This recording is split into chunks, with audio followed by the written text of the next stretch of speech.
Hey there, folks. Kaya here. I Should Roll will always be free to listen to, but it's not free to make.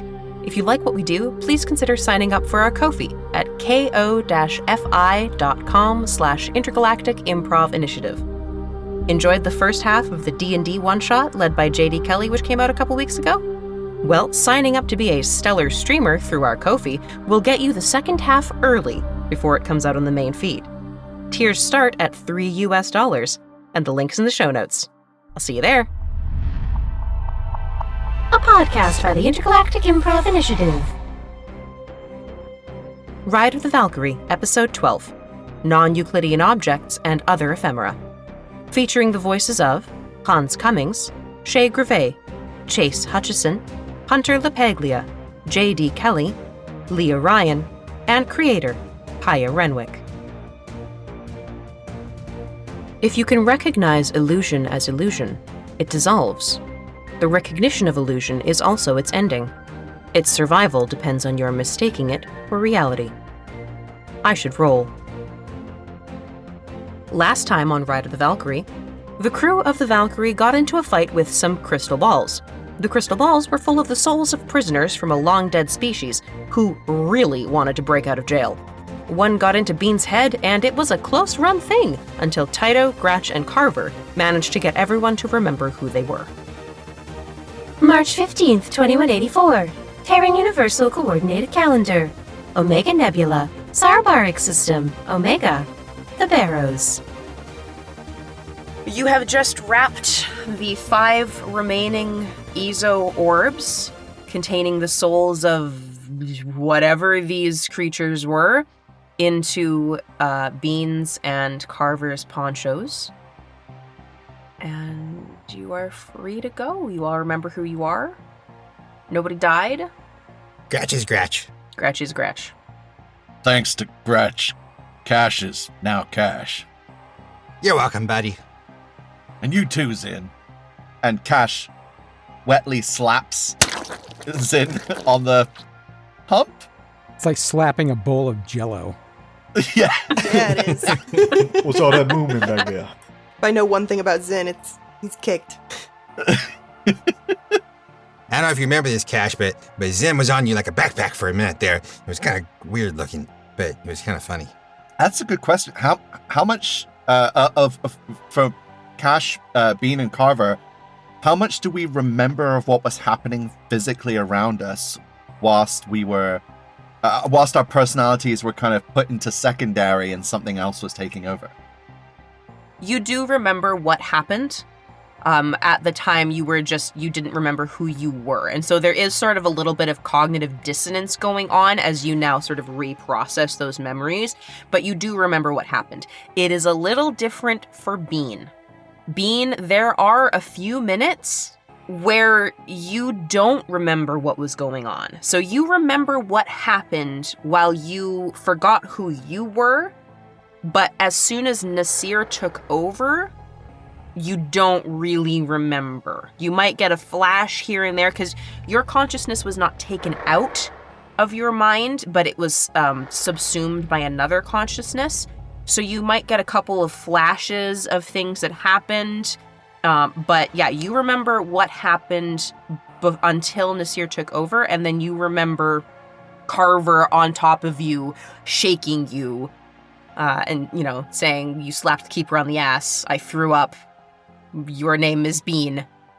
As long as I remember calling Tyto Squish, because that's very important to me. You do. You would remember that, yes. Incredible.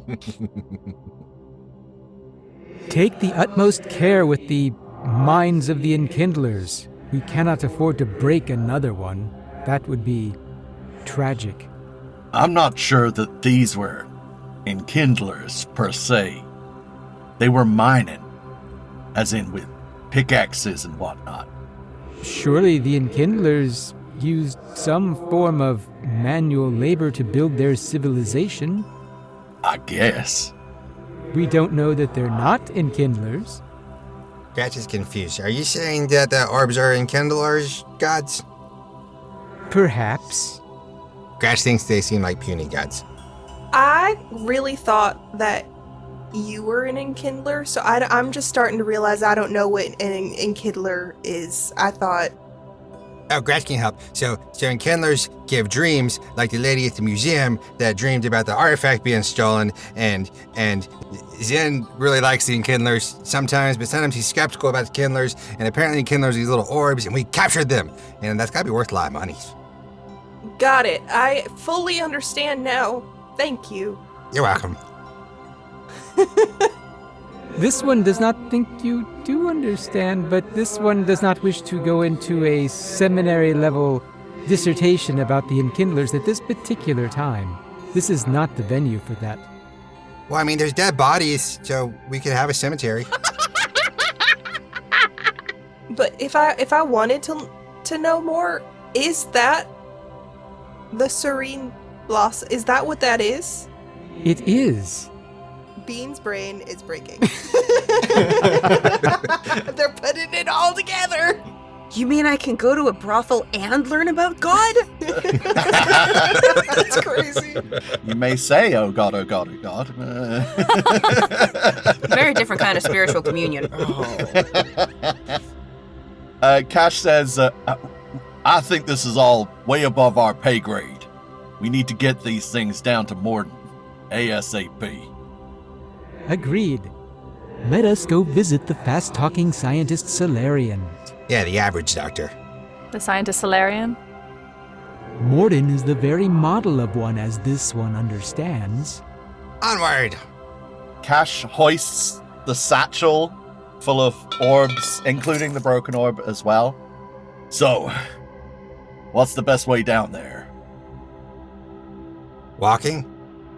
Gratch is correct. This one recommends ambulatory locomotion.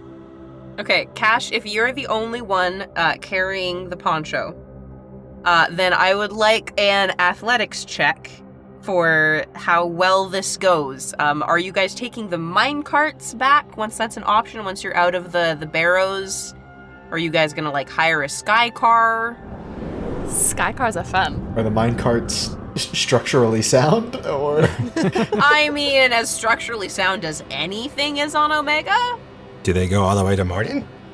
I mean, so you guys took the mine carts at least part of the way to the barrows initially, because I made you guys make con saves for keeping your ring call down. Oh, yeah.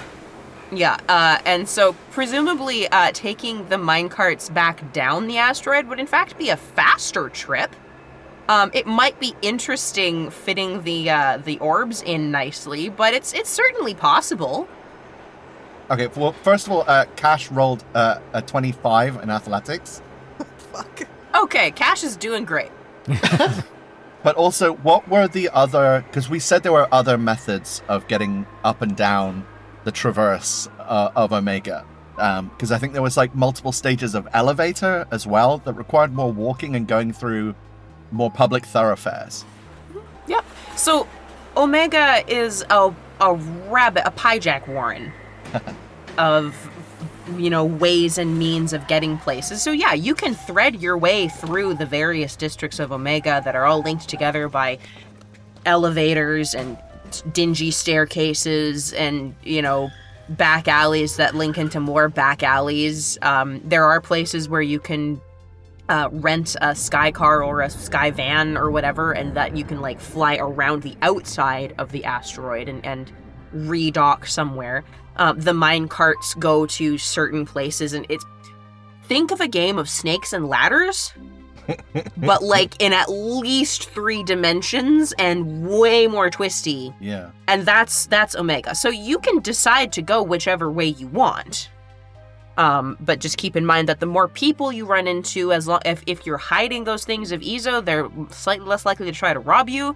But if you're carrying a big bag of things, people might think that you're carrying something interesting and try to rob you. Yeah. You've got options. I'll pull up Enkindler maps on my Omni tool and see which route it recommends. Kindler Maps is crazy. I somehow don't think that Enkindler Maps includes a DLC map of Omega. In fact, Aww. I don't think there's you might be able to get, like, dark web, dark extranet versions of maps of Omega, but you use them at your own risk. And you would... But I bought the Game of the Year edition. In terms of experience on Omega, Cash has been on Omega before. Mm-hmm. Gratch has lots. been on Omega before. Has Taito been on Omega before? Yes, I believe so. Yes. But eyebrow twitch.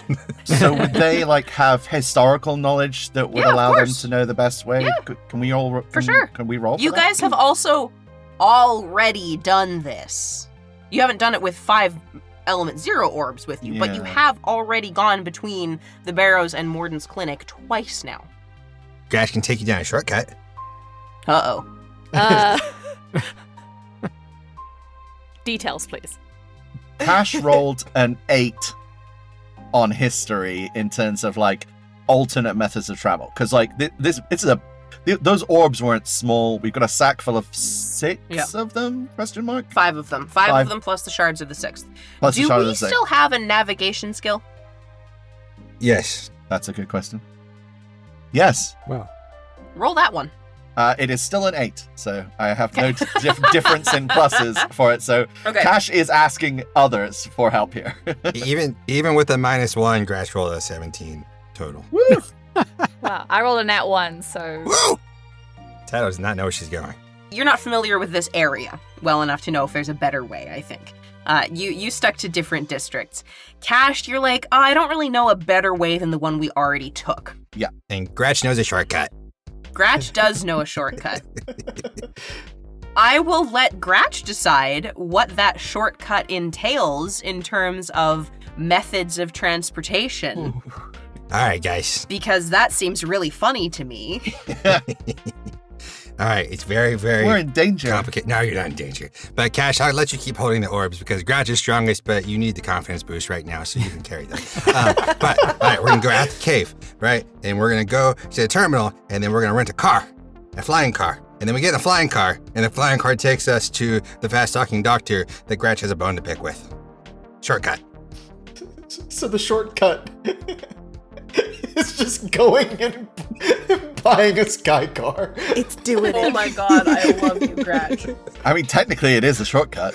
It is a shortcut, yep. It is. Yeah, you're Yeah, not that is incorrect. just this. Oh my longer, heart. shorter than walking. With it being Gratch, I was halfway expecting to like jump out of the atmosphere somehow and land in another area and then do all this other stuff. So we're gonna put on these EVA suits that I stashed in this locker over here like a year ago. Just waiting for the opportunity. Specifically for this shortcut. Everybody tie yourselves onto this rope and we're gonna jump out, we're gonna slingshot around that Anyway. But Cash has to go first for the momentum.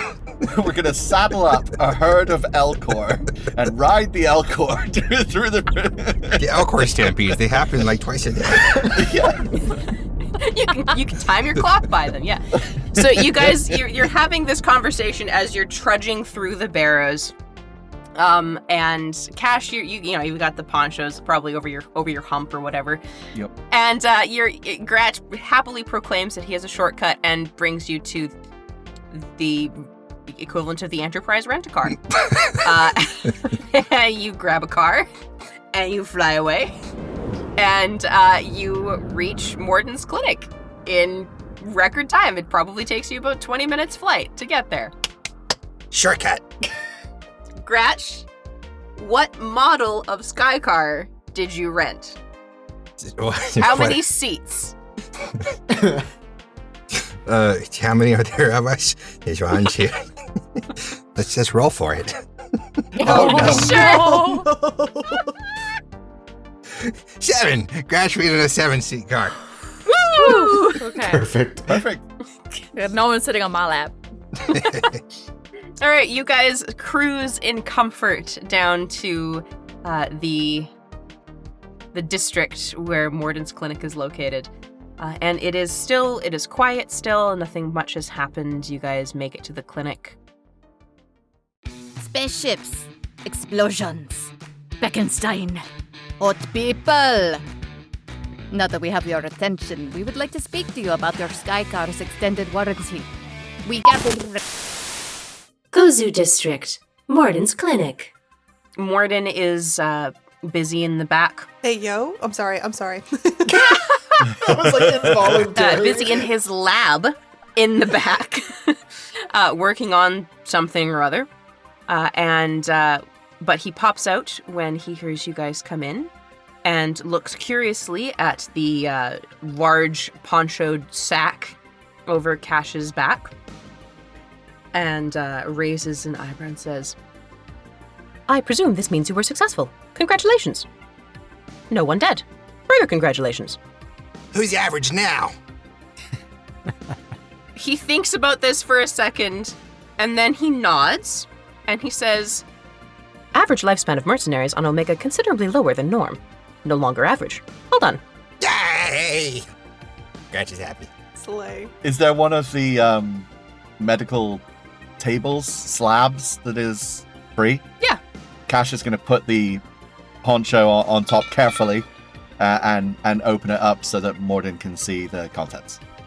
Unfortunately, there was one casualty, and points to the remnants of one of the orbs. The shards. He is immediately curious, brings up his Omni tool, starts scanning. Please recount details of mission. First-hand accounts are very useful for research purposes. So first there was a Reaper in the tunnel, and Gratch destroyed the Reaper, and then... No, I'm just kidding. Someone else can go. It's fine. Now, question. Did you say that out loud, or were you being meta? Oh shit. Difficult questions. All right, so we've established that the Reapers aren't known in this time frame. The Reapers are not widely known, but we have also established that Gratch apparently knows something about the Reapers. But Gratch is also an unreliable narrator. Yes, certainly. But yes, fine. Gratch said that out loud. Yes. As Gratch says this, Morden stops scanning and looks over to you. And I'm actually going to roll an insight check on this. What do I get to roll? That's a really good question. What would you roll on? Is it deception if I don't know that I'm an unreliable Well, narrator? no, I don't think so. It doesn't make sense for it to be deception. Yeah. Performance? Charm? Gratch is charming. Roll me knowledge. Do we still have knowledge? Or do we get rid of knowledge? We don't have any knowledge. God damn it. Then actually also roll me insight. Oh, that's way worse. Oh, no. Or oh, yes. Well, I was much I'd like to re-roll this, but I just rolled a second ago, and it was an 8, and Gratch has a -4 to insight, so it's a 4, which is par for the course here. That feels on Okay, brand. so Morden rolled a 16, and so he peers at you, and basically he's trying to figure out if you actually know what you're talking about, or if you are just spouting shit that you heard someone say. Gratch is trying to figure that out, too. This one does not know if there were actual farmers harvesting in those tunnels. They appeared to be tunnels used for mining. There was raw Ezo and voices assaulting our psyches. This one believed them to be the voices of the Enkindlers, however, based on the fact that they appeared to have possessed Bean and Carver and Cash. This one is not so certain they were Enkindlers, but perhaps they were, as we do not know exactly what the Enkindlers were capable of in their physical forms.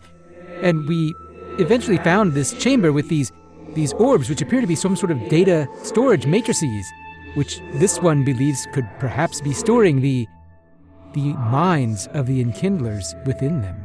After this one fought with this one's comrades, and we all struggled together to free each other from the influence of the orbs, we gathered them up and brought them to you, because this one knows that a scientist Solarian such as yourself is more learned in these sorts of things on Omega. This one hopes. Maybe. To add, there seem to be sentient beings trapped within these orbs, and we don't know how to free them. We're kind of hoping you can help us with that. He decides pretty quickly that Gratch is as confused as he is about Gratch saying Reapers. But Zin's explanation, as Zin is going through this, he listens while simultaneously scanning the orbs. He scans Bean and Carver and Cash when they come up and are mentioned. And then he loops back to the orbs as Zin is talking about data storage matrices, and turns and listens to Taito when Taito is talking about the consciousnesses stored within them. And as all of this comes to an end, he is still holding his Omni tool over the orbs, scanning. But he says to Taito, "Please elaborate. You say this as if you have seen it. Is this true?" In a manner of speaking. I believe we all had some sort of vision or hallucination, auditory and visual, as we entered the cave, and I had both, and I saw what I think is a memory of souls, if you believe in that, being trapped in these things. And they seem to communicate with us and have a will. That's all we really know. This one recorded the vision that this one received. Ah, very good. Would you be so kind as to send me a copy? I will do so. He confirms receipt of it, and then he looks at the rest of you and says, "May I ask what you all experienced as well? This is incredibly important first-hand information that I will need to determine the provenance and use of these... machines? Machines." Yes. So Gratch heard zombie sounds. It was like wah, zha, zha, rah, in his head, and he didn't like that very much. And then the things they made Taito do a weird memory thingy, and then that made Gratch upset, and then Gratch yelled at them, and then they quieted down for a second. He listens. He nods. He looks to the others. He's still not quite sure what to do with Gratch. He's gathering info on Gratch. In all fairness, neither are we. Neither is Gratch. Seems to be going around. We're on the same boat. Cash explains, I could hear something first. I wasn't even sure if I could hear anything. But then once I did start hearing things, it was a rhythmic banging. I didn't know what it was at first, but then when things started taking over, I could see the pickaxes. I could see the mining. I could see the workers trying to get Ezo from the stone. I felt smaller, pushed back, locked inside. And then I just went with my instincts, started smashing up orbs, which may or may not have been the right thing to do, but thankfully the others pulled me out, reminded me of who I was. He has stopped scanning and is now typing furiously as you guys are talking. And he looks at Bean and Carver.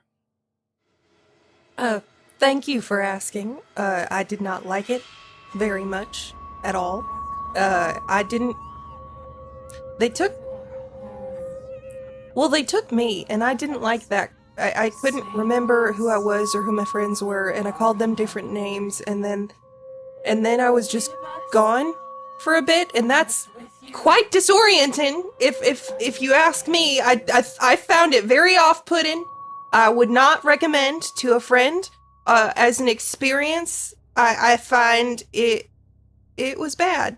Also, it made my head hurt on the way down with the noise and the visions, and Taito was very kind about that, and so you know, they're silver linings. Thank you. I'm just picturing like a presentation in like grade school, and you're like, "Thank you," like at the end. Got a slideshow in the back. So Carver will step up. I had to pull up specifically what was said in the deals that we were hearing, because I couldn't remember the exact wording. But Carver will step up and say, I heard voices. They were telling us they were going to consume us, and they mentioned things they shouldn't know. Things that I haven't even told anyone in this group. Things that no one knows but me. Bean is so, like, messy for this. Like what?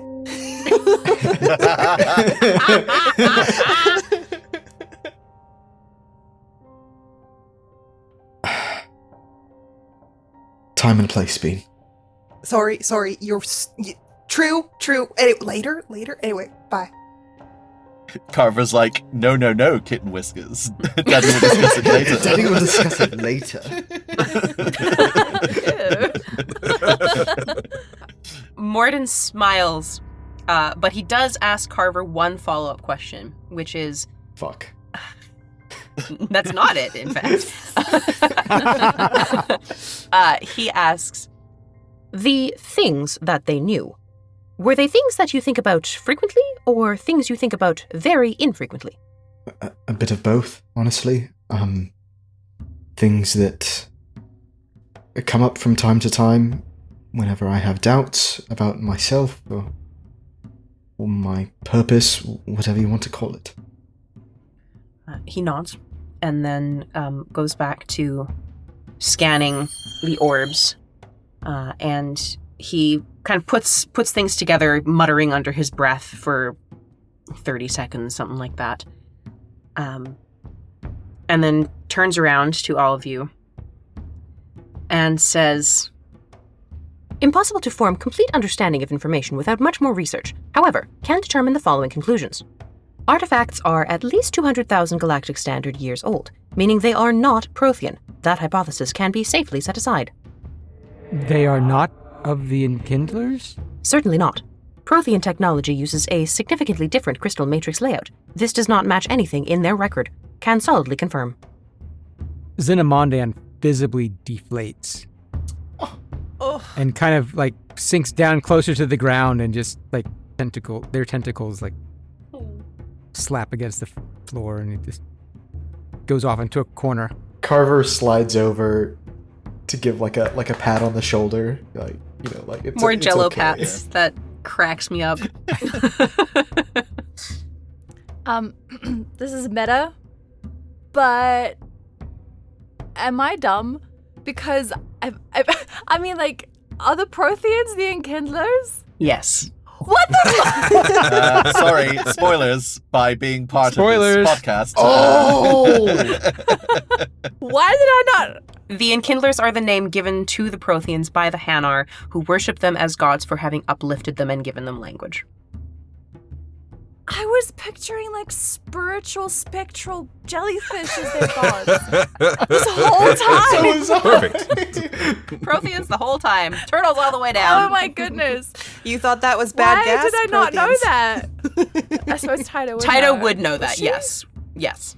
Yeah. Taito would know. Okay. This is educational. I'm also gonna sort of give Zen an awkward jelly pat. Zen, it's probably just as well that it's not the Enkindlers. Whoever made those was not good. So, take comfort in that. I make jelly noises. Hey, Doc, you should know.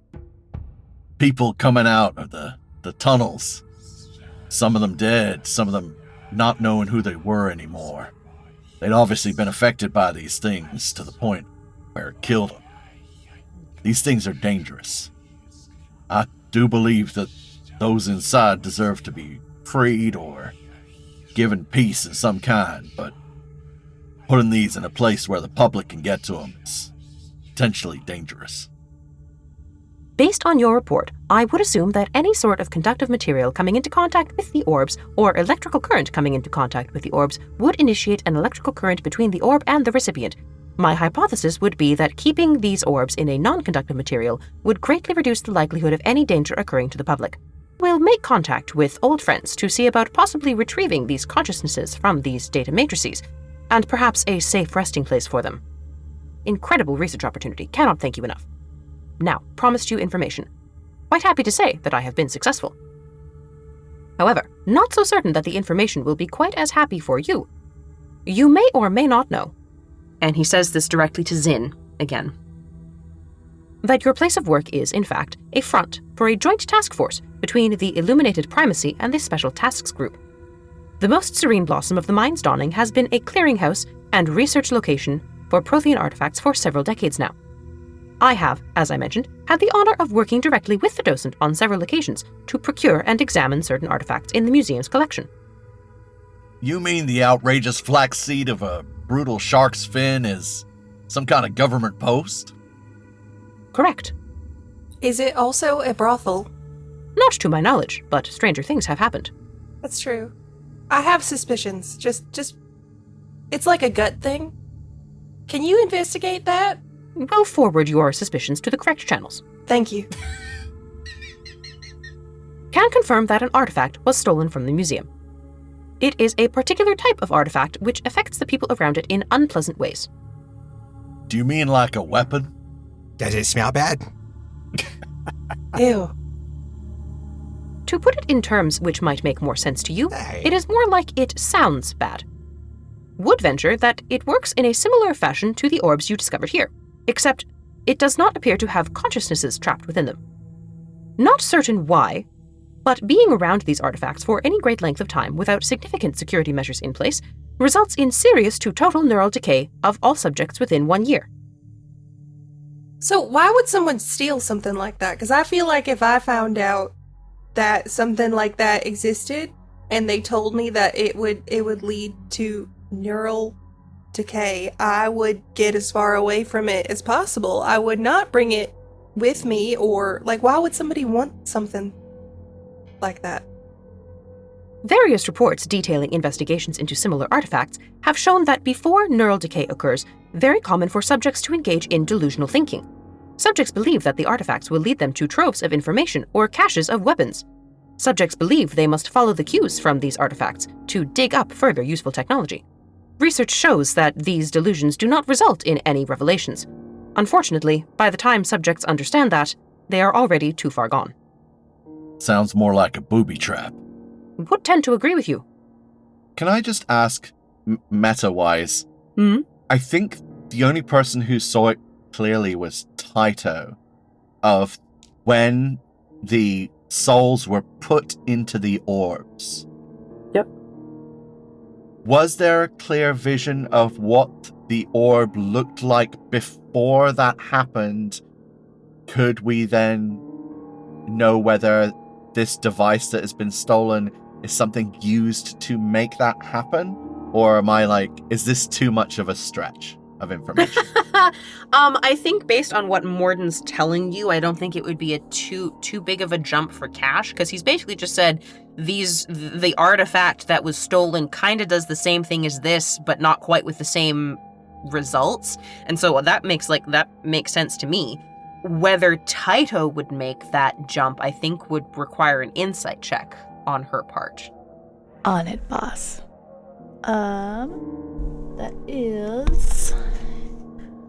That is 19.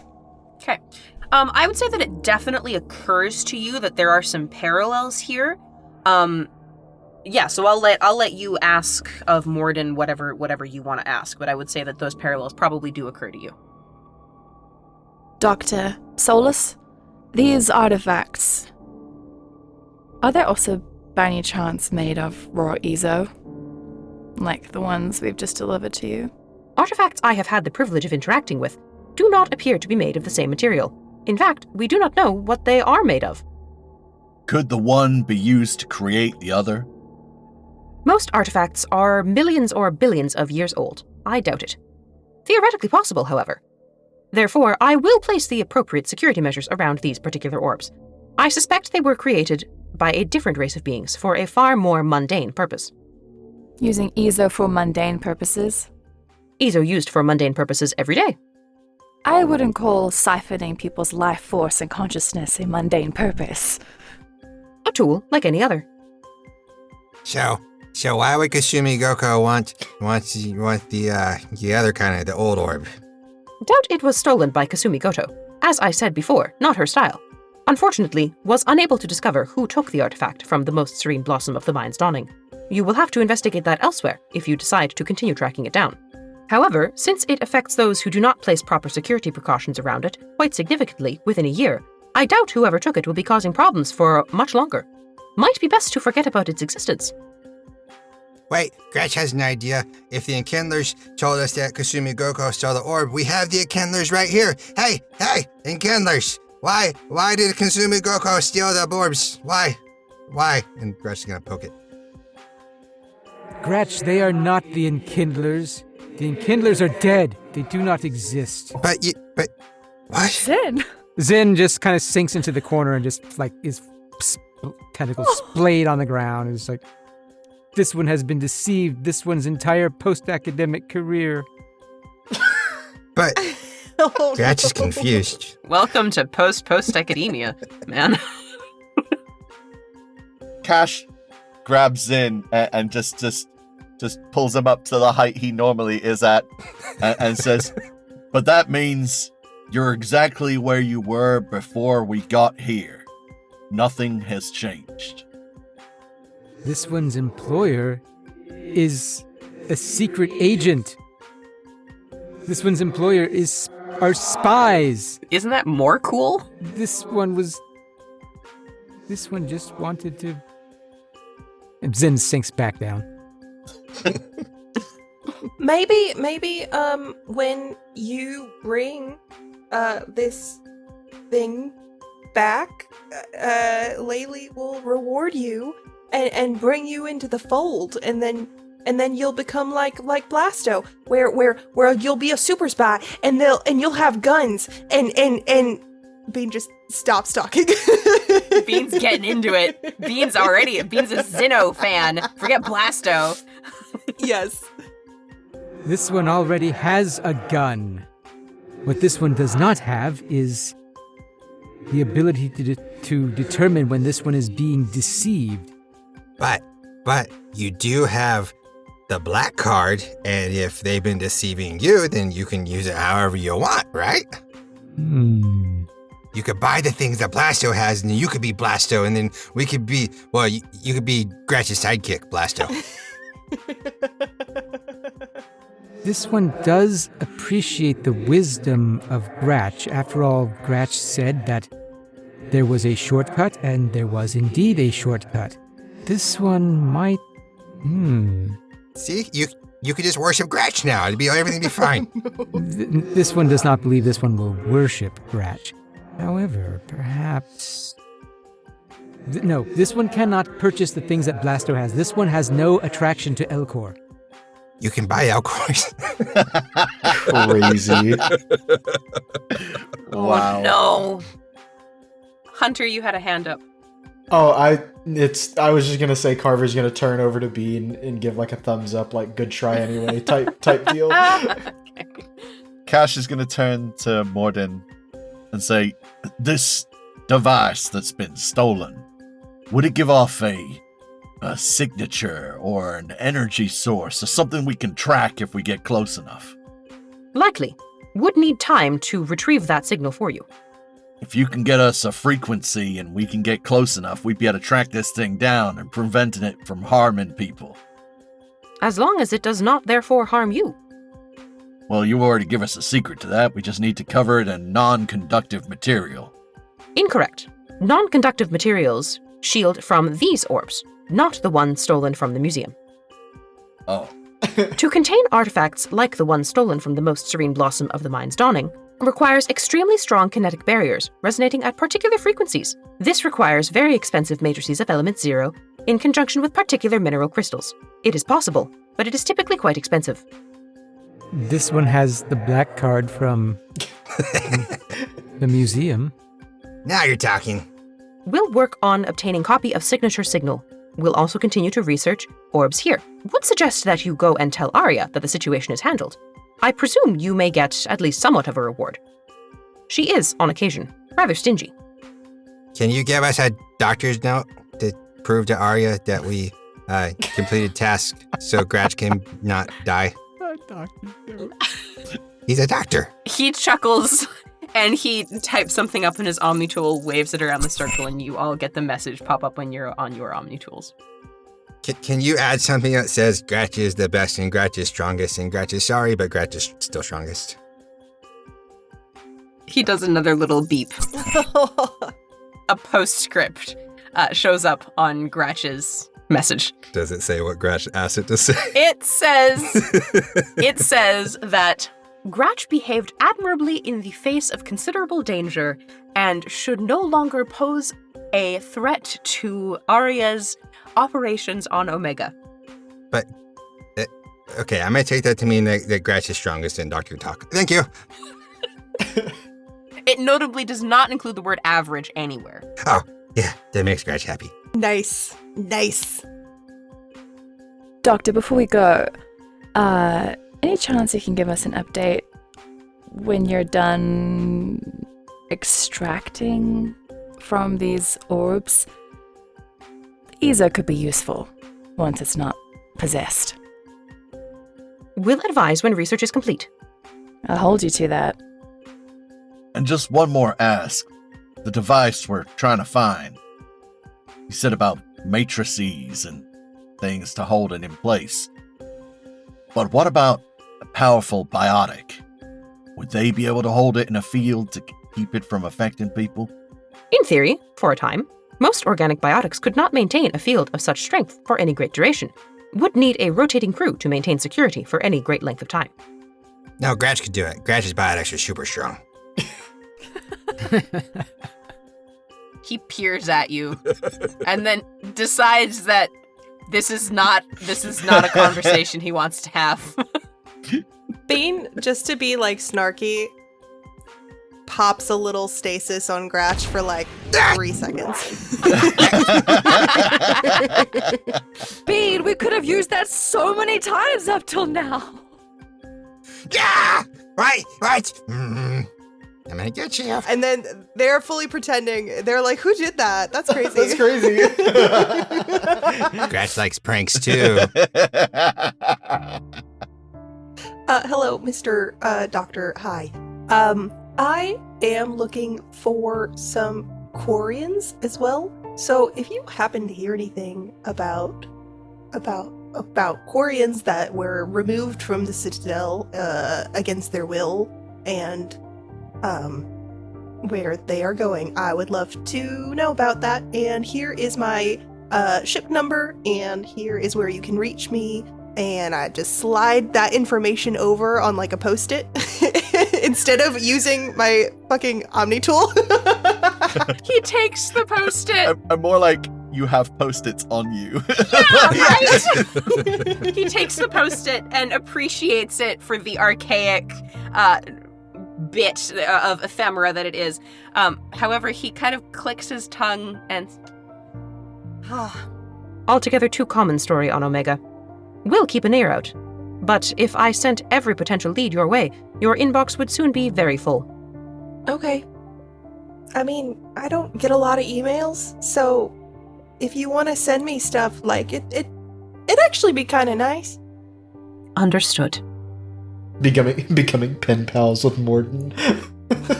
Let's go. He'll send you all the memes that come into his email Oh my god, box. he absolutely would. You'll get so many like TikTok shorts and random shit, and it's like gonna be all musical theater. But here for it. So Gratch is gonna sit on the chair, and Gratch is gonna like kick his legs, and Gratch is gonna be reading the note from Morden that says that Gratch is strongest, and he's just Gratch is strongest, Gratch is strongest, Gratch is strongest. Gratch, come on, we gotta clear your name with Arya. He's not paying attention.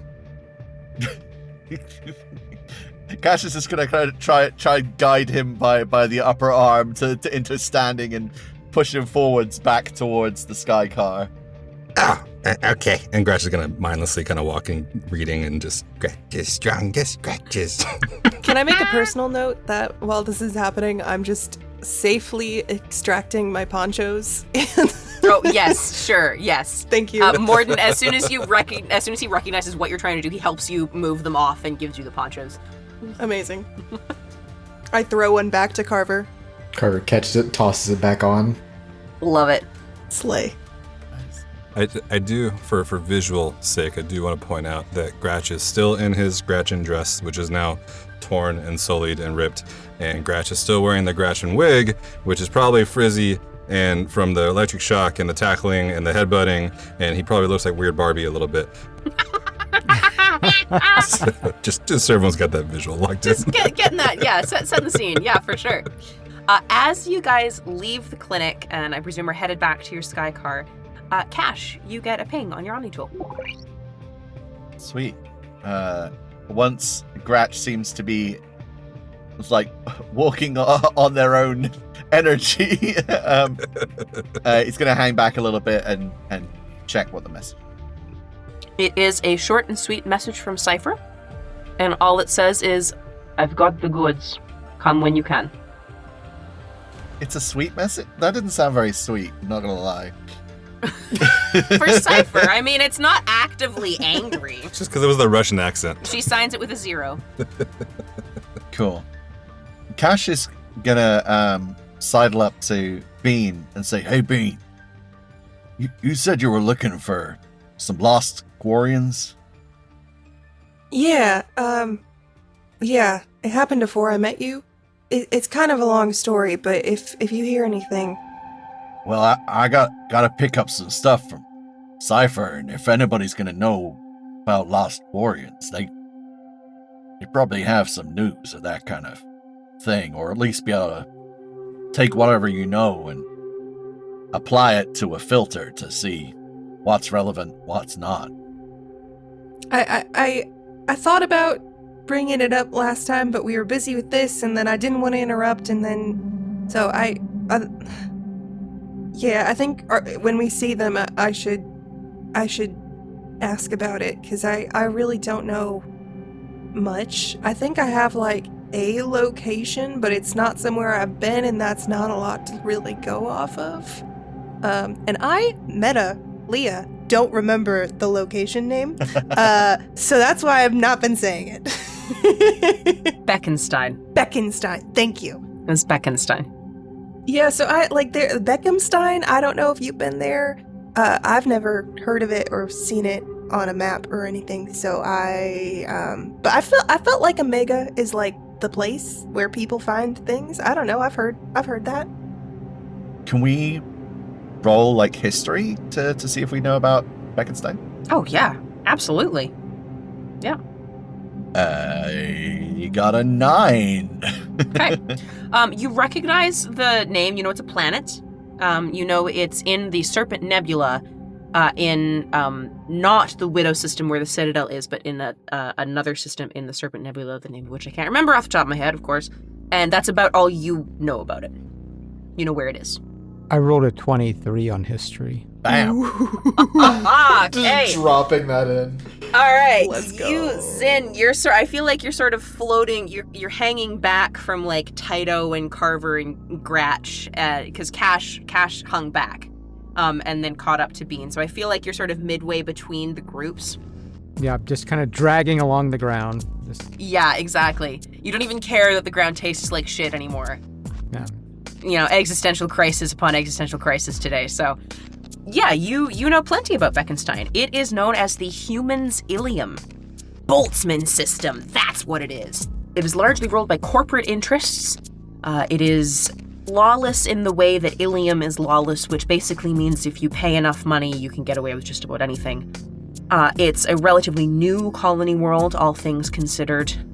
One of those worlds where everything is just a little too shiny.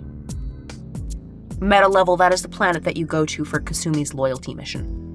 You would probably know maybe like the names of some of like the major dealers or whatever. I don't know why Zin knows this, but with a 23, they've got a handful of random trivia.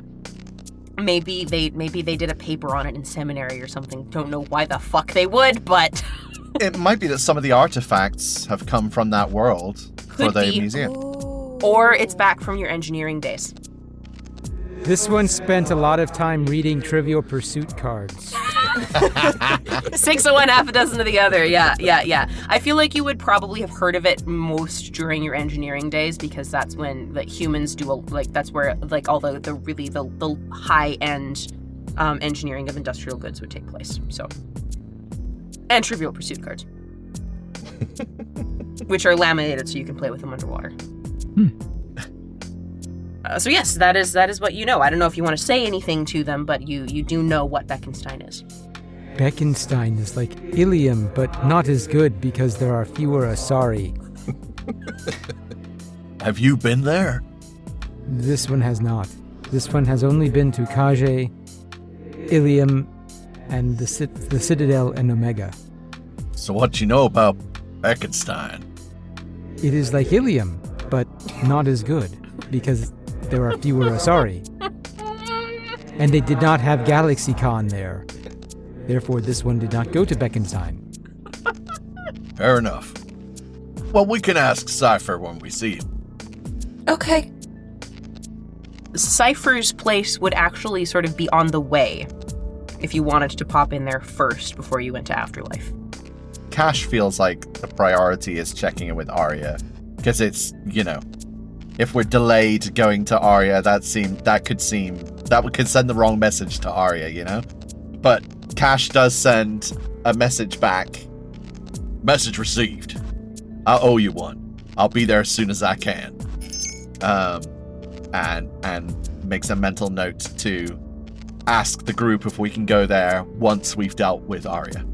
It'll be I'm sure you're very curious to see what Cypher has found, seeing as you did talk her down from like 30,000 credits for info, but, We got the black card, it's fine.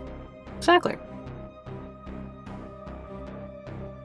You have been listening to I Should Roll, Ride of the Valkyrie, Episode 12, Non-Euclidean Objects and Other Ephemera, featuring the voices of Hans Cummings as Zinnamondan, Shay Grave as Tyto Ross, Jace Hutchison as Gratch, Hunter LaPaglia as Carver Fairbank, J.D. Kelly as Cash, Leah Ryan as Bean Ganian, and Kaya Renwick as everyone and everything else.